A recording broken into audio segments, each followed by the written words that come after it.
사도신경으로 우리 신앙을 고백하면서 우리 하나님 앞에 오늘 예배하도록 하겠습니다. 사도신경 하겠습니다. 전능하사 천지를 만드신 하나님 아버지를 내가 믿사오며 그 외아들 우리 주 예수 그리스도를 믿사오니 이는 성령으로 잉태하사 동정녀 마리아에게 나시고 본디와 빌라도에게 고난을 받으사 십자가에 못 박혀 죽으시고 장사한 지 사흘 만에 죽은 자 가운데서 다시 살아나시며 하늘에 오르사 전능하신 하나님 우편에 앉아 계시다가 죄로서 산자와 죽은 자를 심판하러 오시리라. 성경을 믿사오며 거룩한 공예와 성도와 서로 교통하는 것과 죄를 사하여 주시는 것과 몸이 다시 사는 것과 영원히 사는 것을 믿사옵나이다. 아멘. 오늘 우리가 함께 나눌 하나님의 말씀은 마태복음입니다. 마태복음 14장이고요. 저는 1절부터 12절의 말씀을 우리 함께 보려고 합니다. 마태복음 4장, 마태복음 14장 1절부터 12절. 오늘 함께 읽을 내용은 아닌데 우리가 같이 참고할 말씀이 마가복음 6장 14절부터 29절 말씀. 같이 읽을 말씀은 마태복음이고요. 같이 여러분들이 오늘 말씀 끝나고 또 읽어보면 좋을 말씀 마가복음 6장 14절 29절. 오늘은 마태복음 14장 1절부터 12절 말씀을 우리 함께 한 목소리로 1절부터 12절 한번 다 같이 읽어봅시다. 그리고 또 이 말씀에 대해서 같이 서로 말씀을 나누는 그런 귀한 시간이 되면 참 좋을 것 같아요. 마태복음 14장 1절부터 12절 말씀을 우리 한 목소리로 한번 읽어볼까요? 시작! 그때 분봉왕 헤롯이 예수의 소문을 듣고 그 신하들에게 이르되 이는 세례 요한이라 그가 죽은 자 가운데서 살아났으니 그러므로 이런 능력이 그에게 역사하는도다 하더라. 전에 헤롯이 그 동생 빌립의 아내 헤로디아의 일로 요한을 잡아 결박하여 옥에 가두었으니 이는 요한이 헤롯에게 말하되 당신이 그 여자를 차지한 것이 옳지 않다 하였음이라.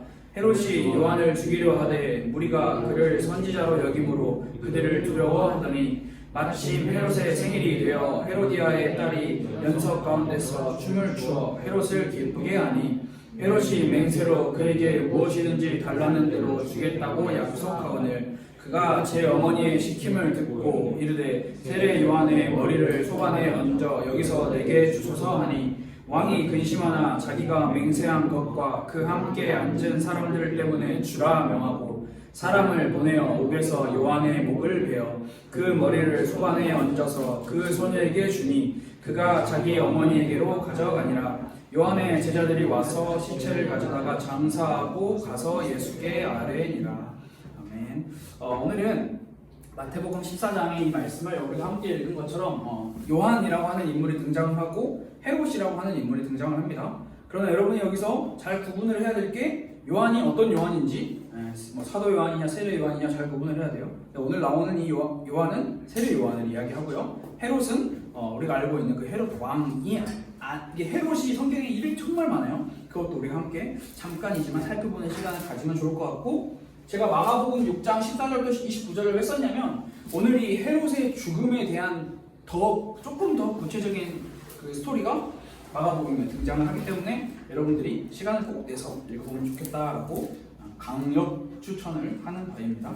오늘 우리가 지금까지는 예수님의 12제자 그리고 예수님을 만나서 자신의 인생이 변했던 예수님의 제자들 12제자들 중에 일부와 그리고 예수님을 만났던 그 신약 시대의 어떤 몇 명의 사람들을 우리가 만나보고 있는데 오늘은 완전히 색깔이 확 달라져서 오늘은 그 예수님을 만나지 못한 인물에 대해서 조금 살펴볼까 합니다. 그래서 오늘 우리가 함께 나눌 인물은 헤롯입니다.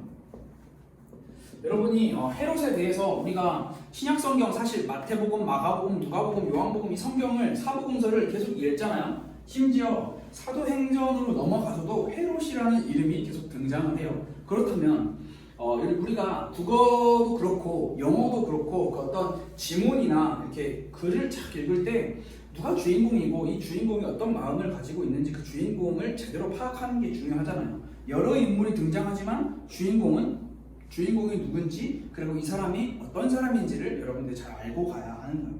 신약성경에 방금도 이야기한 것처럼 신약성경에 헤롯이라고 하는 인물이 정말 많이 등장을 해요. 제가 제 기억에 헤롯에 대해서 예전에도 한번 설명을 한 적이 있는 것 같아요. 다 같은 헤롯입니다. 그런데 이제 갑자기 뜬금없이 이제 준비하다가 생각이 난 건데 이제 뜬금없이 로마 역사를 아주 잠깐 우리가 공부를 하자면 로마 역사는 저도 잘 모르는데 여러분 확실한 건 헤롯은 한 나라의 위대한 왕이 아니에요. 헤롯은 성경에서 계속 뭐 헤롯 왕 등장을 하지만 헤롯은 왕이 아니에요. 이 당시에 우리가 시대상을 배경을 설명할 수 있어야 되는데 이 당시 이스라엘은 독립국가가 아니라 로마라고 하는 나라로부터 속국 지배를 받고 있는 나라예요. 다시 말하면 로마가 이스라엘을 지배하고 있던 시기라는 것을 여러분들이 잘 알고 있으면 정말 좋을 것 같고요. 그리고 역사적으로 우리가 살펴봤을 때 이 이름이 정말 어려워요. 우리가 헤롯 하지만 그 헤롯이 여러분들이 이거는 그냥 말 그대로 역사 지식이에요. 저도 이번에 공부하면서 좀 새롭게 알았는데 헤롯은 이름이 정말 많아요. 먼저 한번 다 쓰고 한번 시작을 해볼까요? 헤롯은 헤롯 다 쓰는데도 어렵네요. 여러분들이 아마 처음 들었던 이름들이 많이 나올 거예요. 처음에는 헤롯 안티파테르 1세, 그리고 두 번째로는 헤롯 안티파테르 2세 이렇게 등장을 해요. 사실 여기까지는 성경에 등장을 하지 않는 인물들이에요. 성경을 등장을 하지 않아요. 그리고 이 다음에 우리가 살펴보는 것처럼 이제 쉽게 말해서 헤롯 대왕이라고 호칭을 하는 인물이 성경에 등장을 하는 인물, 여기부터 시작을 해요. 그리고 그 뒤를 이어서 헤롯 아켈라오라고 하는 인물이 등장을 하고 그 뒤로 이어서 헤롯, 다 같은 인물인데 다 같은 인물이 이름이지만 다 달라요. 같은 인물이라는 건 실수예요. 그 다음에 헤롯 안비가 아니라 왜 이거를 설명하냐면 이거 알아야 여러분들이 성경 말씀을 더 쉽게 이해할 수 있기 때문에 이거를 쉽게 말하면 저는 안티파스라고 이야기를 하고요. 그 다음에 헤롯 안티파 다음에 헤롯 빌립이라고 하는 인물도 나오고 성경에 등장하는 왕들을 제가 지금 쓰고 있어요. 그 다음에 헤롯 아그리파 1세 그 다음에 2세 이렇게 성경에 등장하는 인물들 헤롯에 대해서 다 한번 써봤습니다. 이거는 로마 역사예요. 저희가 뭐 이렇게 우리의 피부에 그렇게 확 와닿는 역사는 아니죠. 사실 여러분 혹시 그거 알아요? 저는 잘 모르는데 조선 왕 외우잖아요. 태종, 태세, 문단세. 그 다음에 몰라요. 저는 태종, 태세, 문단세까지밖에 몰라. 뭐 예를 들어 그런 거죠. 우리나라 뭐 대통령 이름도 대라 하면은 이승만 다음에 누구였더라? 윤보석 다음에 잘 기억이 안 나. 그래서 약간 그런 역사의 흐름으로 이렇게 생각을 하면 좋은데 제일 먼저 우리가 아까도 제가 이야기했던 것처럼 헤롯은 한 나라의 위대한 왕이 아니라는 사실. 다시 말하면 로마의 황제로부터 이스라엘 갈릴리 나라, 그러니까 이스라엘을 유다를 통치할 수 있도록 그 권한을 부여받은 어떻게 보면은 이게 왕이 아닌데 이 당시에는 이 왕으로 표현을 했어요. 어떻게 보면 총독 한 지역을 다스리는 이렇게 그런 왕, 지역의 왕이에요. 이제 왜 이걸 제가 일부러 이렇게 쭉 썼냐면 우리가 알아야 할 게 이 배경사가 굉장히 중요하기 때문에 여러분들에게 설명을 하는 건데 이 헤롯 안티파테르 1세 때부터 이 헤롯 가문이 이제 나타나기 시작하면서 그리고 헤롯 안티파테르 2세 때부터 본격적으로 헤롯이라고 하는 이 가문이 로마의 눈에 띄게 된 거예요. 다시 말하면 우리가 아주 잘 아는 로마의 아주 유명한 정치가 최고의 로마의 그 정치 중에 최고의 정점에 찍었던 그 인물 율리우스 카이사르 시저라고 하는 인물이죠. 그 인물에게 눈이 띄어서 이스라엘 유다 땅을 다스리도록 직책을 부여받은 인물이 바로 헤롯 안티파테르 2세예요. 이때부터 헤롯 가문이 눈에 띄었어요. 그리고 이 사람이 자신의 아들 중에 한 명인 이 헤롯, 이때는 헤롯 대왕이라고 불렀는데 이 헤롯을 이제 그 지역 갈릴리 지역을 다스리도록 맡긴 거죠. 그래서 이 헤롯 대왕이 누구냐? 예수님이 태어났을 때 베들레헴에서 2세 아래의 모든 어린아이들을 다 죽여라 라고 명령한 그 사람이 바로 헤롯 대왕이에요. 안티파테르 2세의 둘째 아들이 바로 헤롯 대왕이에요. 이때부터 헤롯의 이 가문이 성경에서는 등장을 한다라고 우리는 생각을 해보면 좋을 것 같아요. 그래서 헤롯 대왕, 우리가 쉽게 기억하는 게 좋은 게 뭐냐면 이 베들레헴 유아 대학살 사건이죠. 성경에도 기록을 하고 있죠. 이 사건으로 여러분들 기억하면 좋을 것 같고, 그 다음에 헤롯 아켈라오라고 하는 인물은 누구냐? 헤롯 대왕의 아들인데 예수님 때 존재했던 왕이고요. 근데 예수님이 태어나서 이제 다시 가려고 하는데 이 아들이 또다시 그런 이제 이 아들을 헤롯 아켈라오를 무서워해서 이제 요셉이 가려고 하지 않자 성령이 예수님을 나사렛으로 이제 데리고 모셔가고 그런 장면인데, 그때도 우리가 지난번에도 공부를 했죠. 나사렛. 이 나사렛이라는 단어를 기억하면 좋을 것 같고, 그 다음에 헤롯 안티파스, 이 사람이 오늘 우리가 나눌 헤롯이라고 하는 인물의 주인공입니다. 근데 이 사람이 제일 중요한 게 왜냐면 사복음서에서 보통 나타나고 있는 헤롯이라고 하는 인물은 이 사람이에요. 헤롯 안티파스, 헤롯 안티바라고 하는 인물이에요. 이 사람이 세례 요한을 살해하고 예수님을 신문했던 인물, 그 인물이 바로 헤롯 안티바. 그리고 이 헤롯 빌립은 이 헤롯 안티바의 배다른 동생, 이복 동생인데 사실 그렇게 많은 영향력이 없어요. 그리고 뭐 뒤에 나오는 헤롯 아그리파 1세는 누구냐? 바로 야고보 사도를 죽인 헤롯 아그리파 1세고요. 두 번째 헤롯 아그리파 2세는 누구냐? 사도 바울이 사도행전에서 수많은 선교 여행 로마로 가면서 만났던 그 헤롯 아그리파 2세라고 우리는 생각을 해보면 좋을 것 같아요. 그래서 이 사람은 바울과 연관이 있는 아그리파 2세고요. 1세는 야고보와 연관이 있는, 그래서 오늘 우리가 중점적으로 살펴볼 인물은 헤롯 안티파스와 그 다음에 헤롯 빌립이라고 하는 이 인물이라는 거. 여러분 사실 이거 여러분들이 막 달달달달 외울 필요 없어요. 그냥 그렇구나 하고 넘어가도 좋을 것 같아요. 그래서 오늘 우리가 함께 나눠볼 인물이 바로 헤롯 안티파스 이 인물입니다.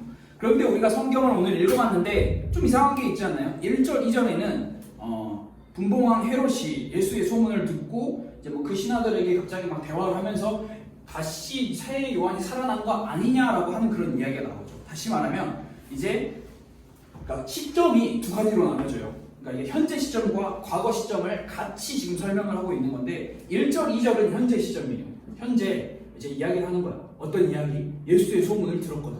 갑자기 막 기적을 행하고 12제자를 막 파송을 해가지고 모든 지역에 막 기적을 행하고 막 병을 낫게 하는 이런, 쉽게 말하면 예수의 그 유명한 소문을 들은 거야. 헤롯이. 그리고 헤롯의 부하들이 헤롯 안티파스가 그러면서 생각을 하는 거예요. 이제 이는 과거에 내가 죽였던 세례 요한이 다시 살아났다라고 이야기를 하는 거예요. 다시 말하면 오늘날 몇 달 전에 내가 죽였던 그 세례 요한이 다시 살아난 거네 라고 하면서 3절부터 12절의 내용은 과거의 이야기를 오늘날 이제 생각을 하면서 이야기를 하는 거죠. 그래서 이게 조금 어려워요. 복잡한 내용인데 우리는 이제 1절 2절은 이제 현재 상황이라고 생각을 하고 3절부터 12절이 지금 우리가 대화를 나누는 상황이라고 한번 생각을 조금 바꿔서 한번 생각을 해보면 좋을 것 같아요. 그래서 조금 전에도 설명을 했던 것처럼 헤롯은 로마 황제의 임명을 받아 로마의 정복 지역의 한 부분만을 다스리는 통치하는 왕이었어요. 다시 말하면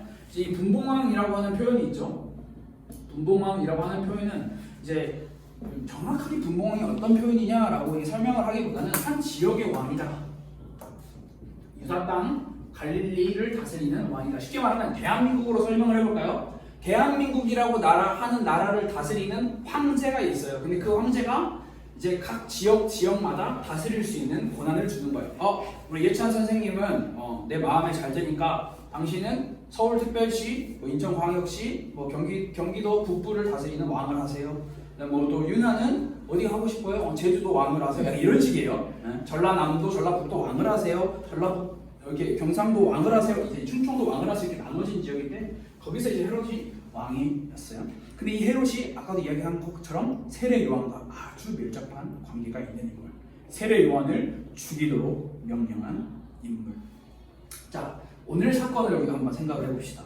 굉장히 재밌는 사건이 오늘 벌어져요. 그 재밌는 사건이 등장인물이 헤롯 안디바 그리고 헤롯 빌립 그리고 여기에서 제가 이름을 쓰지 않았지만 등장하는 한 여인의 이름이 등장을 하죠. 헤로디아. 자, 헤롯은 이게 굉장히 복잡한데요. 이게 한번 써봅시다. 다시 한번 써볼게요. 이 헤롯 안디바가 등장을 하고 그 다음에 헤롯 빌립이 등장을 하고 그리고 이 사이에 헤로디아라고 하는 인물이 등장을 한다. 오늘 성경 말씀에 이렇게 인물이 등장을 해요. 인물 공부를 하는 것 같은데, 자, 그렇지 않습니다. 잘 들어봅시다. 한번 잘 살펴봅시다. 여러분이 이게 뭐 적는 것도 좋지만 이게 실반을 보면서 우리 같이 이해하면서 살펴가는 것도 정말 좋아요. 자, 헤롯 안디바라고 하는 인물이 원래 자기에게 아내가 있었어요. 이 다른 나라의 아내가 있었어요. 이때는 이제 뭐 다른 나라의 그런 아내들과 결혼을 하면서 어떤 협약을 많이 맺잖아요. 전쟁을 하지 않기 위해서. 그러면서 아내가 있었어요. 그런데 자신의 동생이에요. 물론 배다른 동생, 이복 동생 헤롯 빌립의 원래 아내가 헤로디아예요. 헤로디아. 원래 헤롯 빌립의 원래 아내가 헤로디아인데 헤롯 안디바라고 하는 쉽게 말하면 형이죠. 배다른 형이 헤로디아를 꼬셔요. 꼬셔서 나랑 결혼을 하자라고 이야기를 해서 이 헤롯 빌립과 결혼을 하면서 살고 있던 헤로디아가 헤롯 안디바와 재혼을 하게 되는 거예요. 다시 말하면 이 헤롯 빌립과의 이 부부의 관계가 끊어지고요. 헤롯 안디바에게 헤로디아가 이제 재혼을 하게 되는 장면이 다시 이렇게 되면은 원래 헤롯 안디바가 가지고 있었던 자기가 결혼을 했던 그 아내와도 끊어지게 되는 거죠. 그러면서 이제 성경이 이렇게 등장을 해요. 헤롯 안디바가 헤로디아를 차지했다. 그래서 세례 요한이 그것을 보고 엄청 뭐라 했다. 이렇게 성경이 등장을 해요. 근데 이거는 왜 세례 요한이 뭐라 했냐면 분명하게 성경에 기록되어 있는 율법을 어긴 것이기 때문에 세례 요한이 뭐라고 한 거죠. 왜냐하면 율법에 의하면 이거는 이제 뭐 레위기를 읽어보면 우리가 잘 알 수 있는 건데 율법에 의하면 형제의 아내와 결혼할 수 있어요. 그런데 조건이 붙어. 그 조건은 그 형제가 아들이 없이 죽어서 아내 혼자 남아있을 때 이제 그 가정을 책임진다. 대를 이어야 된다라는 그런 의미로만 이제 동생의 아내를 차지할 수 있다. 다시 결혼할 수 있다라는 이런 율법이 있는데 여러분 헤롯 빌립 원래 남편은 그대로 살아있어요. 살아있는데 그냥 쉽게 말하면 한 여인을 이렇게 뺏어온 거죠. 뭐 둘이 얼마나 눈이 맞았는지 이런 것까지는 잘 모르겠고 그런 상황에 세례 요한은 너가 지금 하고 있는 헤롯, 당신이 하고 있는 그 일이 얼마나 잘못된 일인지 아느냐라고 하면서 막 직접적으로 뭐라 했냐? 모르겠어요. 간접적으로 뭐라 했냐? 모르겠어요. 성경이 분명하게 기록을 하고 있지는 않지만 많은 학자들이 이제 세례 요한이 이제 사람들을 데려다 놓고 거기서 이제 설교를 하고 말씀을 가르칠 때 이 헤롯 안디바가 저질렀던 이런 율법을 어기는 일에 대해서 계속 예를 들으면서 이야기를 했던 것 같아요. 그래서 그 말이 헤롯 안디바, 헤롯 왕과 헤로디아의 귀에 들어간 거죠.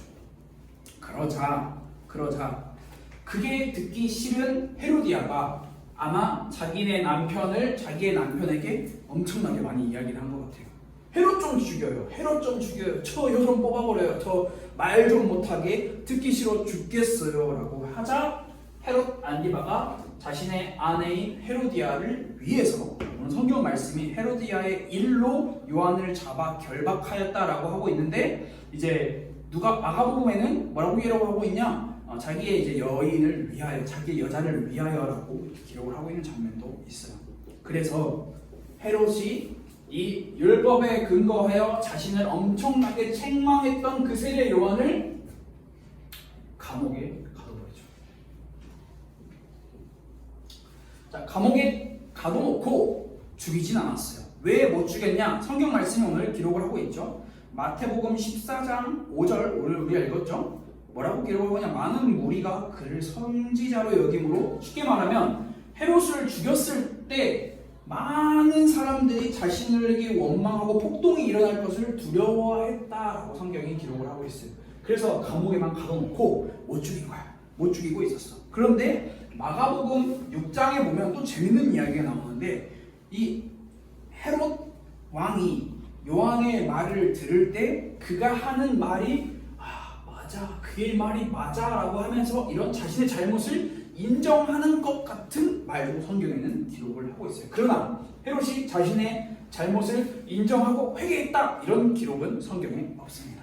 자, 이런 상황에서 어떤 일이 벌어지냐? 오늘 우리가 읽었던 장면에 기쁘고 기쁜 생일잔치가 벌어집니다. 요즘에 생일잔치 하나요? 요즘에 생일잔치 잘 안 하죠? 그냥 생일잔치 그냥 카톡으로 보내, 선물 보내, 돈 보내. 약간 이게 더 편하잖아요. 저 때만 해도 생일잔치 장난 아니겠어요. 어디 무슨 이렇게 작은 실내 놀이터 같은 데 빌려가지고 재밌게 놀았는데 갑자기 생일잔치 추억이 떠오르네요.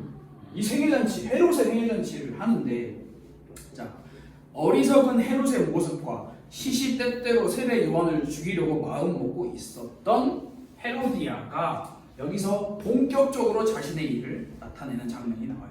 자, 헤롯의 생일이니까 누가 왔을까요? 오늘 마태복음 이 말씀에는 뭐라고 이제 기록을 하고 있냐면 헤롯이 이제 별 말이 없네요. 헤롯의 생일이래요 라고 이렇게만 설명을 하고 있는데, 마가복음에는 뭐라고 등장을 하고 있냐면 헤롯의 생일 잔치에 누가 왔냐? 행정 고위 관료, 그리고 군 고위 관료, 그리고 또 누가 왔냐? 지역의 유지들, 이런 사람들이 헤롯의 생일 잔치에 참석을 한 거예요. 상류 계층의 사람들이 당연하죠. 그 지역의 왕의 제일 대빵의 생일 잔치에 참석을 한 거죠. 그런데 이 헤롯의 생일 잔치를 뭐 축하하기 위한 건지 아니면 목적이 있는 건지 이유가 있는 건지는 모르지만 헤로디아의 딸이 갑자기 등장을 합니다. 딸이 등장을 해서 갑자기 춤을 추네요. 춤을 얼마나 잘 췄을까요? 성경은 기록하고 있지 않아요. 잘 모르겠어요. 무슨 춤인지. 근데 이제 많은 학자들이 헤로디아의 딸, 그러니까 쉽게 말하면 여러분 잘 알아야 돼. 가계도를 잘 봐야 돼. 헤롯 안디바의 딸이 아니에요. 헤롯 빌립의 딸이에요. 헤롯 빌립이 헤로디아와의 결혼해서 낳은 딸, 그 딸이 춤을 춰요. 왜 춤을 추는지 모르겠는데 갑자기 춤을 추네. 뭐 기쁘게 해주려고? 뭐 목적이 있었을까요? 모르겠어요. 딸이 춤을 추네. 근데 이 당시에 이렇게 춤을 추는 거는 이렇게 쉽게 말하면 공주가 할 일은 아니었어요. 얼마나 춤을 잘 췄는지 헤롯의 마음에 쏙 들었네. 헤롯이 갑자기 맹세를 하며 이야기를 해요. 딸한테 야라고 안 하겠죠? 딸, 너가 원하는 것 무엇이든지 달라는 대로 다 주겠다. 선포를 해버려요. 그 자리에 누가 있다? 행정 고위관료도 있고요, 군 고위관료도 있고, 지역의 유지도 있어요. 그러니까 쉽게 말하면 모든 내 옆에서 영향력을 행사할 수 있는 많은 사람들이 있는 그 자리에서 이야기를 해요. 마가복음에서는 뭐라고 이야기하냐? 딸한테 나라의 절반까지도 주겠다. 여러분 다시 처음으로 돌아가 볼까요? 헤롯은 한 나라의 왕이 아니에요. 겨우 로마 황제로부터 임명을 받아서 유다 땅 갈릴리 지역을 다스리고 있는 사람인데 갑자기 나라의 절반까지 준대. 그러니까 쉽게 말하면 헤롯이 완전 허풍장렬, 과장스러운 반응을 보이며 딸한테 이야기를 하는 거죠. 다시 말하면 헤롯은 이 자기에게 주어진 이 권력을 이 사람들에게 보여주고자, 혹은 자신의 그 기쁜 기분을 감추지 못하고 허풍 속에서 맹세를 해버린 거죠. 여러분, 이때 어떤 사건이 벌어졌나요? 오늘 성경 말씀에 정확하게 기록을 하고 있죠.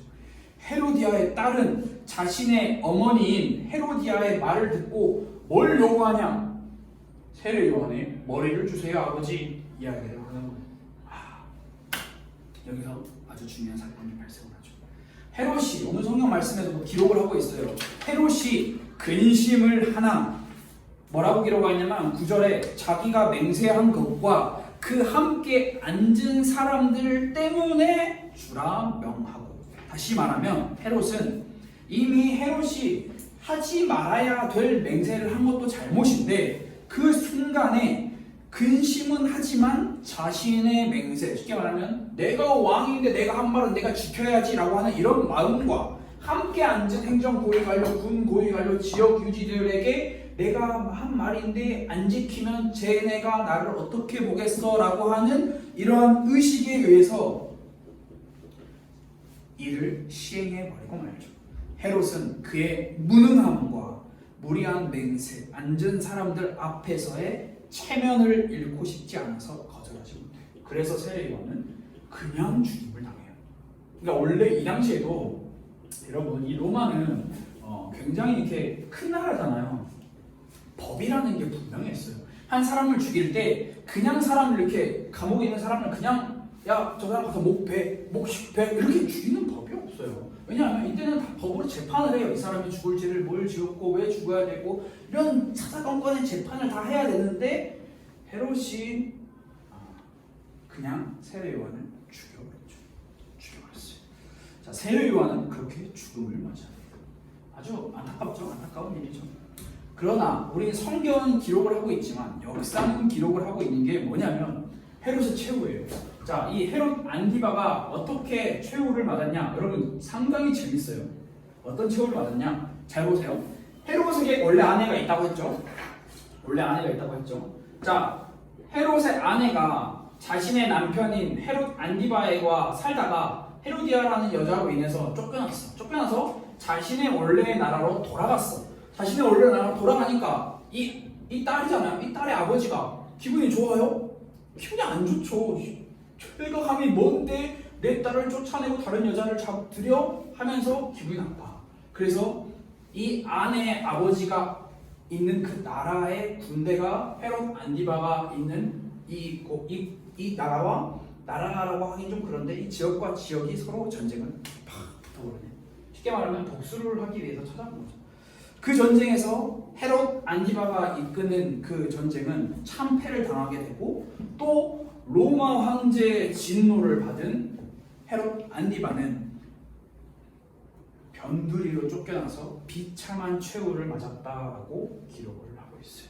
다시 말해서 근데 이제 재밌는 게 이 당시에 많은 사람들이 헤롯 안티바에 대한 이 최후를 보고 저 사람은 저런 결과를 얻는 게 당연하다. 왜냐하면 분명한 율법을 저질렀고 감옥에 보냈으니까. 세례 요한을 감옥에 보낼 뿐더러 그를 죽여버렸어. 옳은 말을 하는 그 선지자를 죽여버렸어. 이것을 성경은 우리에게 기록을 하고 있어요. 자, 여러분 이게 헤롯 안티바에 대한 헤롯 안티파스에 대한 이야기를 오늘 이렇게 나눠봤어요. 자, 이 이야기를 우리가 쭉 보면서 여러분 무슨 생각이 드나요? 저는 오늘 이 말씀을 준비하면서 우리에게 저와 그리고 여러분에게 한 가지 질문을 던져보려고 해요. 여러분 헤롯은 무엇을 두려워했어요? 헤롯은 무엇을 두려워했을까요? 오늘 말씀을 우리가 쭉 살펴보면 헤롯은 그의 아내 헤로디아의 말이 두려웠고요. 자신의 권력과 지위를 잃는 것이 두려웠어요. 남들보다 낮은 자리에 있는 게 두려웠고 남들의 시선과 자신의 체면을 잃는 것이 두려웠어요. 혹시 여러분에게 두려운 것은 뭔가요? 여러분 각자마다 두려운 것이 있을 거야. 겁나는 게 있을 거야. 물론 다 말은 할 수 없지만 그게 무엇인지 다른 사람은 모를 수도 있지만 자신은 알죠. 나는 이게 두려워. 만약에 헤롯처럼 권력과 자리에 대한 엄청난 야망과 욕심을 가지고 있는 사람은 내가 가지고 있는 이 권력과 이게 언제 없어질까 하는 그 두려움을 가지고 있겠죠. 사람은 이런 것처럼 다 각자가 두려움을 가지고 있어요. 헤롯은 아마도 우리가 추측하건대 세례 요한으로부터 반복해서 계속해서 말씀을 들었을 거예요. 우리처럼 계속해서 말씀을 들었을 거예요. 그런데 말씀을 들음에도 불구하고 세례 요한이 분명하게 경고함에도 불구하고 헤롯은 그것을 듣지 않았어요. 들어도 듣고 흘려버렸어요. 자, 비교를 해봅시다. 헤롯과 세례 요한입니다. 자, 헤롯은 세례 요한의 말씀을 계속 드렸어요. 너가 잘못했다. 너는 그렇게 하면 안 된다. 다시 말하면 회개를 촉구했어요. 경고했어요. 그러나 헤롯의 반응은 무엇이었죠? 헤롯이 두려워한 것은 자신의 아내를 두려워했고 자신의 권력을 잃을까봐, 자신의 지위를 놓칠까봐 두려워했어요. 이게 헤롯이 두려워했던 거예요.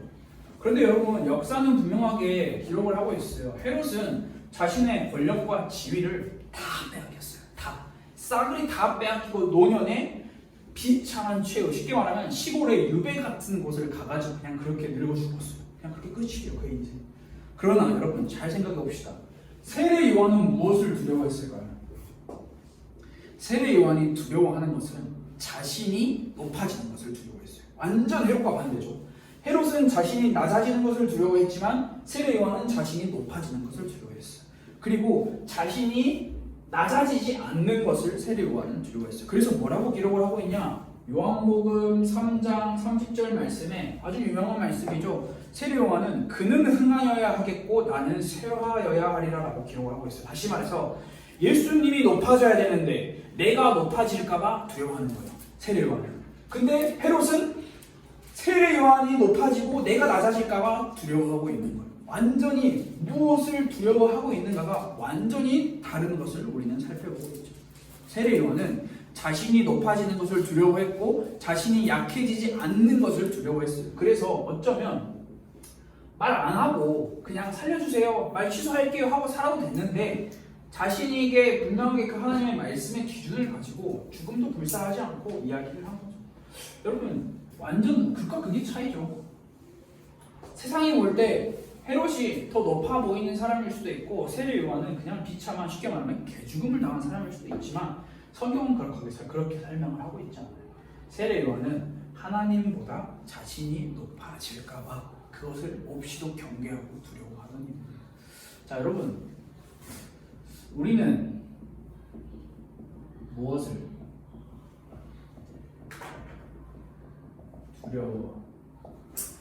두려워해야 할까요? 여러분들이 스스로 생각을 해보면 정말 좋은 장면이에요. 좋은 내용이에요. 우리는 무엇을 두려워해야 할까요? 자, 첫 번째 말씀을 정리하면서 우리가 두려워해야 될 것을 분명하게 이야기를 해봅시다.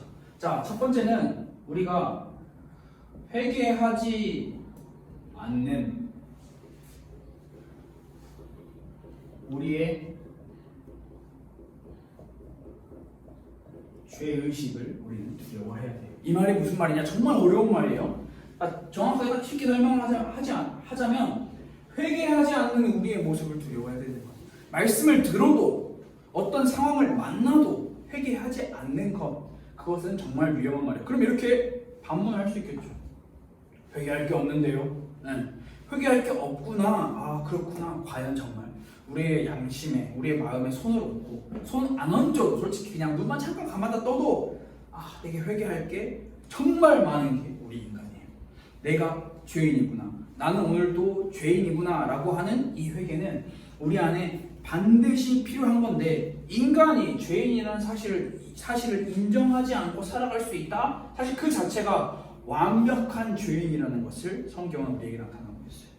여러분, 인간이 우리가 여전히 죄의식에, 죄에 빠져서 살아가고 있다라는 이 사실이 인정되지 않는다면 사실 우리는 올바른 신앙생활을 할 수 없어. 아니, 내가 죄 지은 게 없는데 어떻게 신앙생활을 해요?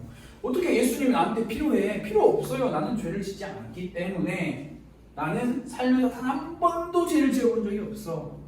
우리가 이 행위의 죄도 이야기하지만 마음의 죄, 생각의 죄, 눈으로 짓는 죄, 말로 짓는 죄, 수많은 죄들이 성경에서는 기록되고 있어요.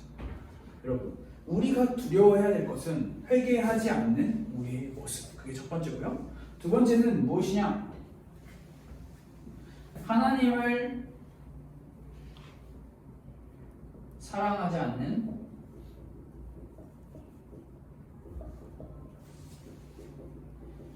우리의 본성을 두려워해야 됩니다. 다시 말하면 하나님께서는 우리가 하나님을 사랑하기를 원하세요. 너무 심플한 내용이에요. 너무나 성경에 나타난 너무 단순한 이야기예요. 그러나 성경의 많은 곳을 통해서 우리는 또한 우리의 모습을 통해서 살펴볼 수 있죠. 하나님을 사랑하지 않는 성경의 이야기가 얼마나 많이 나오는지. 성경의 이야기뿐만 아니라 하나님을 사랑하지 않는 우리의 모습이 얼마나 많이 보이는지 우리는 생각할 수 있죠. 오늘날 이 시대, 오늘날 우리가 살아가고 있는 이 21세기 시대에는 하나님을 사랑한다라고 하는 이 개념에서 이 사랑이라고 하는 개념을 새로운 개념과 새로운 관점을 우리에게 제시해요. 오늘날 이 시대가 제시하는 사랑이 무엇이죠? 여러분이 정확하게 잘 분별을 할 수 있어야 돼요. 오늘날 이 시대가 우리에게 제시하는 사랑은 바로 자기 사랑이에요. 나 자신을 사랑하는 것. 근데 이 결과 자기 사랑을 엄청나게 무한하게 계속 밑도 끝도 없이 주장을 하고 그것을 우리 모든 청소년들과 우리 모든 초등학생들과 오늘날 살아가는 수많은 젊은이들에게 세뇌를 시키고 있어요. 너를 사랑해. 너무 아름다운 말이죠. 너를 사랑해. 너 자신을 사랑해. 근데 그 결과 어떤 결과가 나타나나요? 성경에 반대되는 사랑들이 너무나 많이 나타나고 있죠. 다시 말하면 나를 사랑하니까 나를 존중하고 내가 소중한 존재라고만 생각을 하니까 내가 하는 모든 행동들이 다 옳은 결과라고 생각을 하는 거예요. 다시 말하면 자기 사랑에 세뇌된 그 행동과 그 결과는 반드시 하나님을 사랑하는 것과 정반대의 결과를 가지고 온다는 거예요. 여러분 오늘날 어떤 사랑이 등장을 하죠? 성경이 아니에요. 요즘 오늘 시대예요. 동성애. 남자와 남자가 사랑을 하고 여자와 여자가 사랑을 하고 있어요. 이뿐만 아니죠. 성소수자라고 하는 이름 아래 그들을 존중해야 한다는 이름 아래 자기를 사랑하는 나는 나를 사랑해. 그래서 나는 나를 사랑하는 사람이면 괜찮아. 누구든지 사랑할 수 있어. 여러분 오늘날 동성애와 소수자들의 사랑 그게 정말 성경적인지 아닌지 여러분들이 스스로 분명한 신앙을 가져야 해요. 그렇기 위해서는 우리는 하나님을 사랑하는 게 무엇인지 정확하게 잘 고민을 많이 해야 되고요. 하나님을 사랑하지 않는 우리의 모습을 잘 돌이키면서 그것을 두려워해야 돼요. 다시 말하면 하나님을 두려워해야 된다는 거죠. 세상의 문화와 유행, 흐름에 뒤처질까봐 그것들을 두려워하며 하나님 사랑을 멀리하고 있는 우리의 모습, 혹시나 그것을 우리는 무서워해야 돼요. 그래서 세례 요한, 사실 오늘의 주인공은 세례 요한이 아니에요. 헤롯이에요. 헤롯을 통해서 우리가 두려워해야 될 게 무엇인지를 정확하게 알아야 돼요. 헤롯은 하나님, 예수님, 세례 요한을 통해서 아마 엄청난 말씀을 많이 들었겠죠. 그러나 그것들을 두려워하지 않았어요. 결국 자기가 가진 내 것을 잃을까봐 두려워했죠. 여러분 우리도 오늘날 우리에게 주시는 말씀이 무엇일까요? 회개하지 않는 우리의 모습, 그 모습을 두려워해야 되고요. 하나님을 사랑하지 않는 우리의 본성을 우리는 두려워해야 되는 거예요. 그래서 우리는 다시 말하면 정리를 하자면 하나님을 두려워해야 돼요. 하나님을 두려워한다는 말은 하나님 너무 무서운 존재야. 나는 차마 가까이 갈 수도 없고 나는 하나님과 도저히 가까이 할 수도 없고 관계를 맺을 수도 없고 왜? 하나님은 너무나 무섭고 두려운 존재니까가 아니에요. 그거는 완전 하나님을 잘못 오해한 거예요. 하나님을 두려워한다는 것은 하나님이기에 나는 내가 가진 것, 내가 내 욕심과 이 세상의 풍조를 따라서 살아가는 모든 것들을 내려놓고 하나님만을 섬기겠다. 하나님만을 사랑하겠다. 하나님을 사랑하면 하나님이 나를 사랑해 주시고 나에게 하나님의 그 은혜를 허락하여 주시겠다라는 그 믿음을 동반한 게 하나님을 두려워하는 신앙. 그걸 조금 어려운 단어로 표현을 하면 경외라고 이야기하는 거죠. 내가 하나님을 두렵고 떨림으로 하나님을 섬기기에 오늘도 하나님 앞에 갑니다. 하나님 앞에 가야 내 회개하지 않는 우리의 신앙, 우리의 죄의식이 드러나고요. 하나님을 사랑하지 않는 우리의 본성이 드러나서 그게 고침을 받을 수 있기 때문에 여러분 아마 여러분들의 학교나 여러분들 앞으로 살아가는 수많은 시대는 여러분들에게 사랑이라고 하는 관점을 이 자기 사랑이라는 관점으로 여러분을 계속 세뇌를 시킬 거예요. 너를 사랑해. 하나님은 너를 사랑해도 이게 굉장히 좋은 말이잖아요. 하나님이 우리를 사랑하신다. 근데 이게 하나님을 빼버리고 하나님이 너를 사랑해 그냥 너를 사랑해라는 말로만 이렇게 자꾸 이렇게 포장을 이렇게 막 해가지고 하는 시대가 오늘날 찾아왔고요 이미. 왜냐하면 수많은 교회에서 수많은 기독교에서 이것을 이야기하고 있기 때문에 성소수자들을 사랑합시다. 물론 그 인간을 사랑하는 건 맞지만 그들이 가지고 있는 생각과 성격은 우리는 반드시 성경에서 죄라고 이야기하고 있는 것을 여러분들이 잘 알아야 돼요. 그래서 여러분 한 가지 사회적, 이 시대적인 상황에 대한 팁을 주자면 무지개 성소수자들이 쉽게 말하면 뭐 퀴어 축제며 동성애며 성소수자들 이런 모든 사람들이 가지고 있는 상징 중에 가장 큰 상징이 무지개예요. 그러니까 뭐 어떤 포스터 같은 걸 봐도 무지개가 막 그려져 있다. 그러면은 이거는 이 잘못된 사랑에 표현된 성경적이지 않은 사랑, 다시 말하면 동성애, 성소수자, 퀴어 축제 등등등 이런 비성경적인 것을 나타낸다라고. 여러분 이건 상식적인 지혜죠. 여러분들이 동감할 수 있는 지혜, 이게 아주 필요해요. 그래서 오늘날도 사단은 아주 교묘하게 오히려 속여요. 아주 교묘하게. 그러면서 하나님 굳이 뭐 좋은 말로 포장을 해서 하나님 굳이 회개 굳이 필요 없어라고 이야기하지만 그렇지 않아요. 우리는 그런 시대가 혼탁하면 혼탁할수록 성경으로 돌아가서 성경을 계속 보면서 성경이 우리에게 하고 있는 말을 계속 봐야 돼요. 성경은 그 시절에만 주어진 말씀이 아니라 오늘 우리에게도 주어지는 말씀이라는 거.